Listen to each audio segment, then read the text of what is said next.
Okay guys, just open settings application, then open sound and vibration. Then you can see now we are in mute mode, and also you can see the option of temporary mute here. Just tap on that button. Now you can see there is an remaining time for remaining time selection. There is default 1 hour, 2 hour, 3 hour, and also you can set it to hours to like 23 hour and 59 minutes maximum. That's it. And so you can easily set any time uh, to unmute your phone automatically. Sometimes we mute our phones and forgot to unmute our phones and lost many calls and emergency alerts.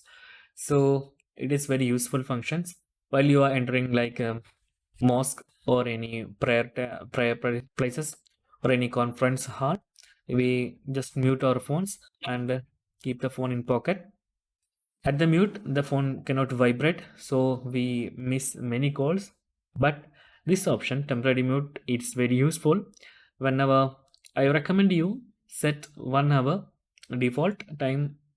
So after 1 hour, we can our phone automatically turn off the mute mode and go to general mode, that means sound mode. Okay guys, it's very simple tutorial. If you need any kind of Android or iPhone tutorial or PC or Mac tutorial, just comment below. I will post your replies as videos so you can easily watch that. And if you enjoyed this video, please like, comment and share and subscribe our channel for getting more videos like this. Thank you so much for watching. Have a nice day. Bye bye.